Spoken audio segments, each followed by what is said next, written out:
Hello, everybody. Happy Saturday night. I'm Anjanette Levy, and welcome to my channel. If you haven't already, please hit that like button. It really helps the video in the YouTube universe. The thumbs up, that would be great. And also, I would love to have you as a subscriber. We're trying to grow the channel here. So it was another busy week in the world of crime. Things trickling out here and there in the Idaho 4 case. Wow, a lot of stuff coming out, including videos of Bryan Kohberger before the homicides. And when I say that, I mean his vehicle, and then after the homicides, which is scary.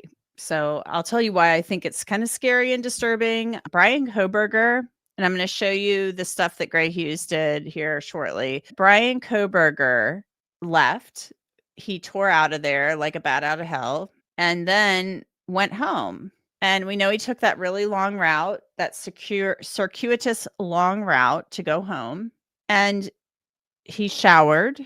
We know he showered because he took a picture of himself after his shower. He takes this photo, the selfie. His hands are they look like he's been scrubbing them and everything. He looks awfully happy with himself, I guess. I don't know him, so I don't know what his personality is like. You can see his eyebrows there, of course. There are his eyebrows. He takes that photo, and this is at 10:30-ish.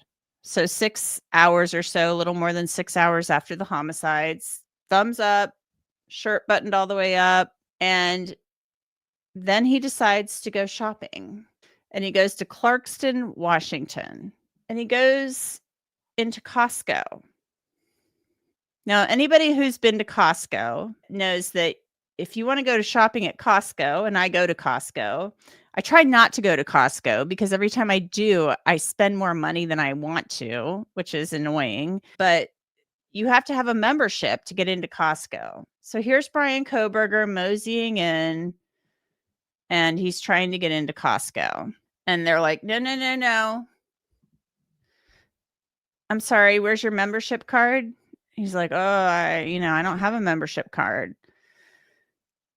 And he's hanging out there talking to, I think it's a woman, it's a ponytail, so it could be a man, I don't know, but talking to the person there. You don't have a card, you can't shop here. Okay, bye, see ya. So he leaves. Not sure why he just was trying to get into Costco. Maybe he didn't know you needed a membership. Maybe he thought he could talk his way into getting in there, but he wasn't about to go buy a membership. So he leaves and he decides to go somewhere else. So he's out in the parking lot, and you're going to see his car pull out of here. And the police released all of these videos. They were going to show them at trial. Why they were going to show these, I don't know why exactly. Maybe they were just going to show his movements that day, because they certainly were not going to say, oh, we think, unless they were going to say, we think he put the knife in this certain area, but we know he went down there. So here's the white Hyundai Elantra leaving Costco. Maybe they were going to say, because they said he went down to Clarkston, the Lewiston-Clarkston area. They talked about how he was down there at the seaport area. They talked about that in the plea hearing. And Bill Thompson told me when I interviewed him, I asked him, juries like to hear stories. Like, what story were you going to tell the jury? Because prosecutors always tell a story. They always tell them a narrative. There's like a narrative. That's it. So there he is pulling into Albertsons. There's the Albertsons parking lot. So he can't get into Costco. They're like, buddy, if you want to come in here, you got to buy a membership. He's like, I'm not buying a membership. Dude just killed 4 people, and he's trying to go to Costco. Like nothing happened. He's just waltzing into Costco. Hey, no big deal. I'm here. I'm at Costco. So then he pulls into the Albertson parking lot. There he's pulling in. This is another view of him pulling in.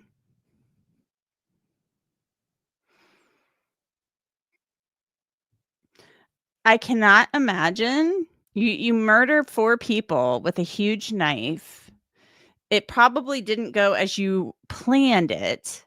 I hate to say plan, but it probably didn't go as he planned things to go. He's congratulating himself with his little thumbs up. And then he's going to Costco. I mean, what? And he's cool, looks to be cool as a cucumber. I'm sure Ann Taylor would say that he's autistic. That's why he's able to, he has autism, level 1 autism, so he doesn't show emotion.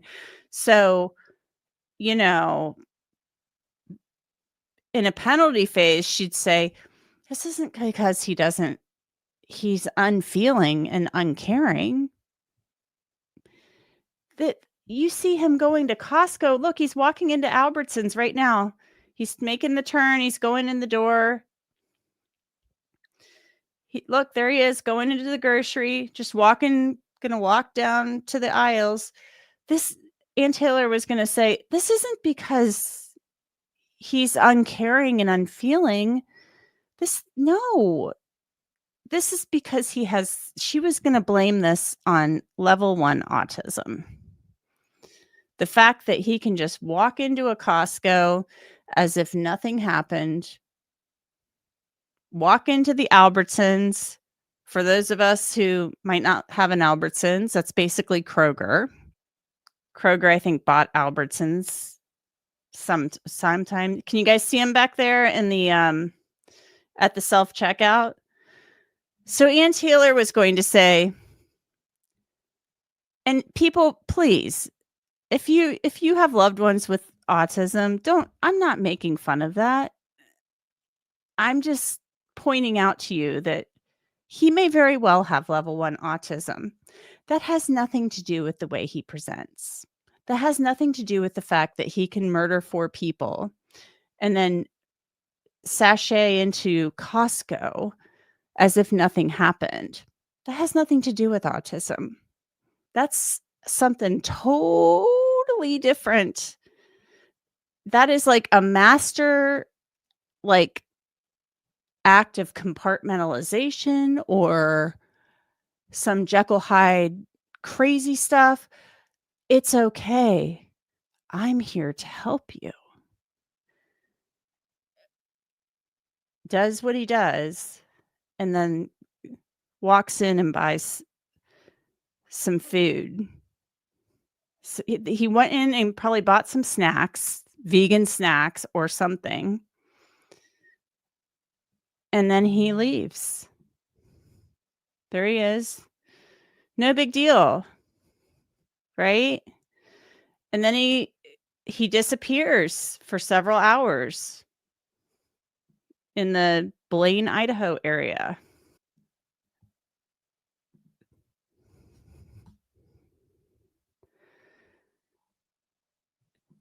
It's okay. I'm here to help you. Dylan said it was weird because it was a voice she didn't recognize and it wasn't said in a nice way. It's okay. I'm here to help you. Then proceeds to engage in a knife fight of sorts. It's not even a knife fight. Xana Kernodle fighting for her life. He stabbed her more than 50 times. She's fighting for her life. And then he's walking into Costco. Hey, I can't get in. Thumbs up selfie. And this is the guy they gave a plea deal to without a proffer, without requiring a proffer.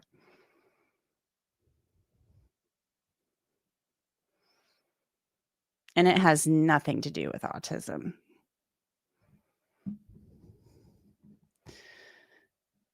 I've been told a lot of people in Moscow are upset because they think that Kohberger should have gotten the death penalty. So let me get back to what Gray did. It's amazing what Gray did and what he saw in this video, and he walked me through it on Crime Fix. I'm speeding this up and watch because it was pretty cool. All right, well, here we go. So this video right here is on Indian Hills Drive. And this is when it first shows up on, in the probable cause document, for example. It's the first time it shows up, and it drives by, and then it passes 2 more houses right after that. And it's pretty amazing that they can see the vehicle in those other shots, and you'll see here in a second. This one's really simple, though. So it drives by. This is one that they use in the probable cause document at like, I think 3:26, drives by. And then right after this, they don't have it edited up where it's like the next second later, the next shot. So, I mean, I can scrub it forward and get to the next one. I think it's coming up right here. So way up here in the upper left-hand corner, you'll see some lights moving around, and that's where that is. Wow. So I don't know if you can see up there. See how there's just a little bit of light movement up there? Mm-hmm. It was just slightly hitting the van just for a second. And there it is right there, the top of the van. They know that's the car because of the timing, and that house is right next door, 2 houses over from the first one. Mm-hmm. And then after this, it switches over to another camera. Now this one's pretty interesting because in this shot, it's just another house over. Way up in the top of the screen there, you'll see a light of right now. That's the vehicle coming into the screen. How it's lit up there. You'll see it, and it'll come in, and if you zoom in, which we won't do here, you can literally see the window on the Elantra. But it takes, they just give us a block of video, so I'm just showing you the whole thing. Right now we're at 3:20. There it is right there. Boom. See it drove by? Right. So that's all they have, but they know that's the car because it's all lined up in the same time frame. So then we'll just move on to the next one. This is at the A&W, right as it's coming on to, I think it's Steiner Avenue, and making its way into the area. And this is at, I think, 3:28. And then I don't know if you could even see it. It was pretty crazy. It's like right up in the upper right-hand corner, right there. I see it. Yeah, and that's the one that shows that it's absolutely missing a front license plate. Let me just play that right there. If you look right over here in the upper right-hand corner, if you zoom in on it, you can really see it's really obvious. It doesn't have a front plate on that shot. Mm-hmm. But we're looking at the full surveillance footage here. What's amazing to me was how quickly they were able to gather all of this after getting his name off of the DNA hit from the FBI. Yeah, I think they work backwards too. So they see this white Elantra driving around at the house, and then they sort of go backwards and then canvass the areas and then move out. I mean, it's amazing they found the Indian Hills Drive camera footage, because that's like way far, like a mile and a half away on a kind of a random street. So let's go to the next one here. And this is Ridge Road. So this is right when it's coming into the area. So I'll show you where this is. So that A&W was right here. It just drove right through this intersection just then when we saw it with no front license plate. And that's significant because people in Pennsylvania don't have to have front license plate, and Kohberger's vehicle apparently didn't have one. And then the next shot we see it's driving by right here. And we're getting right near the crime scene now because the crime scene is right over here. And he drives this direction, goes on to Taylor Avenue, and then goes into the area. So this building has 2 cameras, one facing this way and one on the north side here. And they're simultaneous to each other. So I'll just show each of them independently. So here is the first one. It's driving by. And then this camera actually picks up this pretty crazy shot here, but here it comes. And then you can see it through the woods as it goes around a curve to then get onto Taylor Avenue. And what that is right here. That's the curve. So that camera is probably shooting about like this. And it goes around that curve, and you can't see it, but it then ends up turning left there. And then this is a video that's already been out there in the public. The Linda Lane. 1320 Linda Lane, and it drives by here. I'm going to move it forward because it doesn't come by for a while. Right around here. There it is. And there's the vehicle at 3:29:48 driving by right there. And then after that, it goes into the complex, I call it, the 1122 King Road where the camera is. It goes into there, and we're not showing that because that's not new. Now, this is new footage here. This is the Paradise Drive. So let's just play that again right here. And you can see the vehicle, and these are also simultaneous videos. So there's another video right after this that shows the exact same moment in time on the same house. So here it is right here. You can see the motion sensors, the green boxes. And there he is driving by. And then where that is on here is just for people to understand what was happening. After the vehicle would be in the complex, it would leave, drive out, come back around in these back neighborhoods, and then come all the way on to Willanta Drive here. And then right here is where we're seeing that. It comes down and it takes a right and drives this direction. And it's this house right here that has that camera. So we just saw it go like this. Now, the next shots you'll see, the car comes down and does a U-turn. So it'll come down and do a U-turn up here. And it's really interesting because you can see on top of the car the reflection that tells them it does a U-turn. So look out for that. But look out when, look at the top of that pickup truck and watch the little light. See that light going up there? Mm-hmm. That's what's showing that it's doing U-turn. And then it does it again at 348. You can actually see the car a little bit itself, and then it turns and goes up, and there's the light of the U-turn going back up. It's pretty interesting. I mean, it's cool that they were able to notice those little things like that.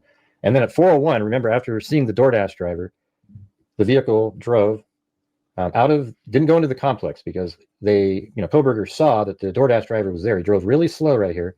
And then instead of going into the complex, he drove all the way around like this. And the only time that he did that, and then he passes the house right here. But first, this camera picks it up coming around the corner, and then it drives right in front, and it's just an absolutely perfect view of the Elantra.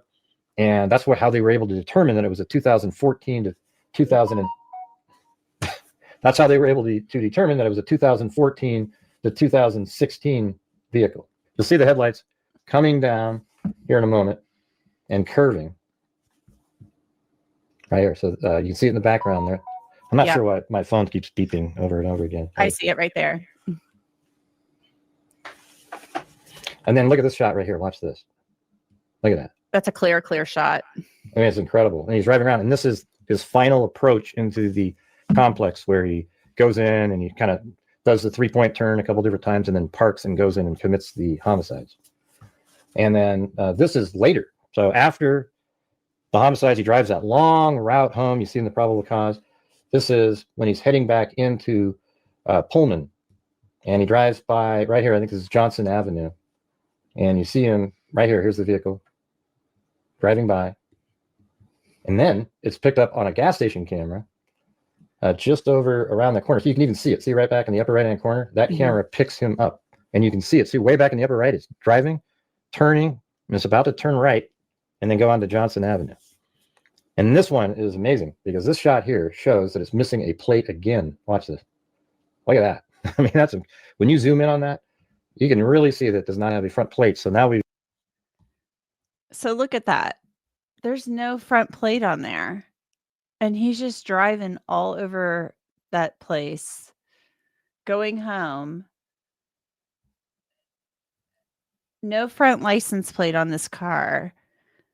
There were a couple of shots of the car in there where I was like, there was no way at trial they were going to be able to say. I mean, some of those shots you can't really see the car very well. There are others there were like 2 or 3 shots in there, maybe just 2, where you could really see that was his car. And I'm sure the FBI expert would have been able to say pretty definitively, yeah, that's a Hyundai Elantra. Wow. They wouldn't have been able to counter that with their own expert. See a minimum of 2 times where it does not have a front license plate. And that would really indicate that, yes, that would, a trial, it would have been, see, that's the same white Elantra. His cell phone matches it moving here. It does not have a front license plate, and that matches the vehicle that was came in, and we tracked it to the crime scene. Yeah, it's pretty amazing. So there it goes. And there's one more piece of surveillance here. And this is that same gas station. It's going to drive by right there on the right. And amazingly, you can see this. Now watch. See that green light in the upper right-hand corner? That was green, but that's actually for the highway. So he's pulling up to a red light, but then it switches right on him here. So his light's going to turn green. And I think you can literally see his vehicle. See the lights go through that intersection right there. The headlights are turning, and then it goes around. That's amazing. I mean, you can see the entire thing. And then so there you have it. I'm going to put the link to this episode of Crime Fix in there. Give it a watch, and give Gray's channel a watch on this, because he does really cool maps and everything. He's really good at doing that. But again, thank you so much for watching. Remember, please like and subscribe. And again, let me know where you're watching from in the comments. I love to see it. Everybody have a great night, and I'll see you soon.